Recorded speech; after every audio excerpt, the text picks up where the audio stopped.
Alors bonjour et bienvenue à cette nouvelle capsule express. Mon nom est Maxime Pronovo, président de Studiographie. Aujourd'hui, le sujet du jour, 3 erreurs marketing qui coûtent cher à votre entreprise.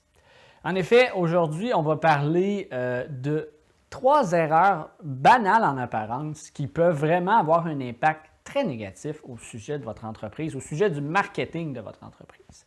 Donc, on commence tout de suite dans le vif du sujet. Première erreur qui peut vous arriver. Votre clientèle cible est trop large. Avez-vous déjà entendu des gens d'affaires, des présidents d'entreprise qui vont dire « Nous, on vise les clients de 7 à 77 ans. » À ça, je réponds « Oui, c'est possible. » C'est tout à fait vrai que vous pouvez vraiment rejoindre les clients de 7 à 77 ans. Par contre, vous allez quand même avoir une clientèle cible.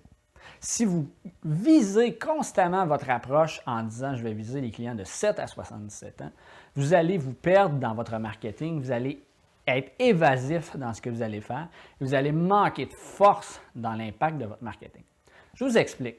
Ça semble banal, on va y aller dans l'extrême pour que ce soit un exemple plus simple.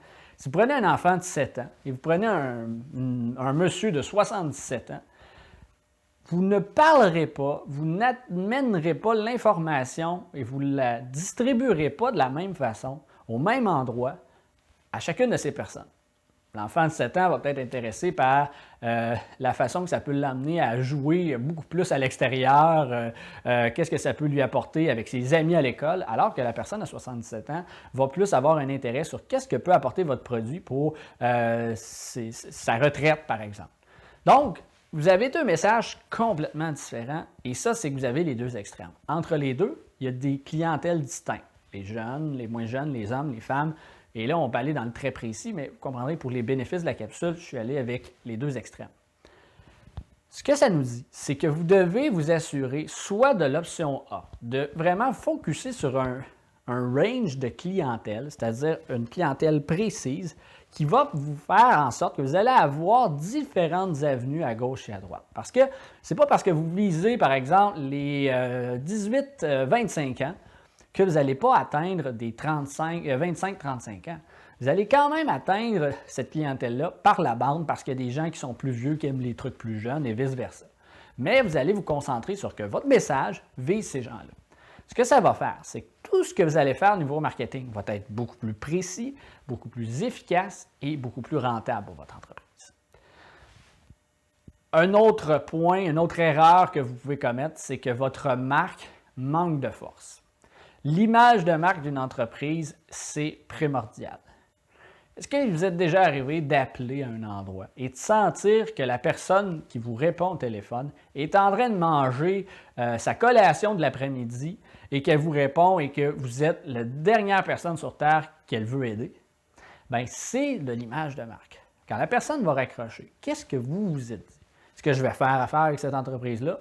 Wow, quel service après-vente! Ou quel service à la clientèle? Ou je pense qu'il y aurait peut-être besoin d'être plus attentif au niveau de leur clientèle.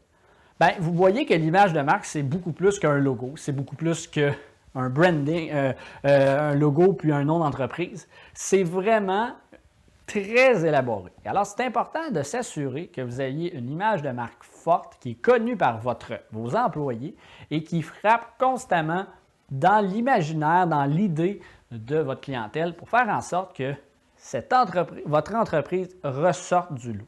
Si vous pensez à des entreprises qui ont des images de marque fortes, on pense à des entreprises de sport, on peut penser à Nike, on peut penser à une entreprise de boissons gazeuses, Coca-Cola, qu'on ne dit même plus aujourd'hui qu'on boit de la boisson gazeuse, on dit qu'on boit du Coke. C'est pour vous dire à quel point cette image de marque-là est rentrée dans l'idée des gens. Donc, essayez de travailler vraiment une image de marque forte. Comme troisième point, c'est que vous n'êtes pas assez constant dans vos efforts que vous faites au niveau marketing. Trop souvent, les gens vont vouloir faire des campagnes quand ça va moins bien. Ils vont vouloir développer une clientèle quand ça commence à descendre. Mais je vous dis une chose, à chaque année, une entreprise perd en moyenne 10 % de sa clientèle. Pour des raisons de mortalité, des raisons qu'ils vont voir ailleurs, des raisons qui n'ont plus besoin de votre service.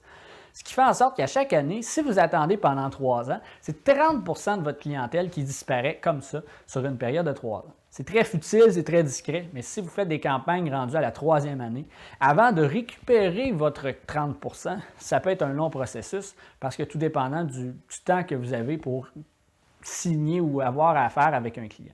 Ce qui fait en sorte que rapidement, les clients se retrouvent dans un processus où est-ce qu'ils sont vraiment dans une situation où ça va moins bien, qu'ils ont moins le goût d'investir, et pourtant, s'ils l'avaient fait constamment, ça aurait été beaucoup plus efficace. Donc, essayez de développer cet effort-là, marketing, de façon régulière, va vous permettre de bâtir une structure efficace sur du très long terme pour votre entreprise. Donc voilà, c'est tout pour la capsule d'aujourd'hui. Si vous avez des questions, commentaires, vous aimeriez nous suggérer des sujets de capsule, n'hésitez pas à le faire dans les commentaires ci-dessous. Il va nous faire plaisir de vous répondre. Donc, entre-temps, c'est tout pour la capsule d'aujourd'hui. Je vous retrouve très bientôt pour une autre capsule.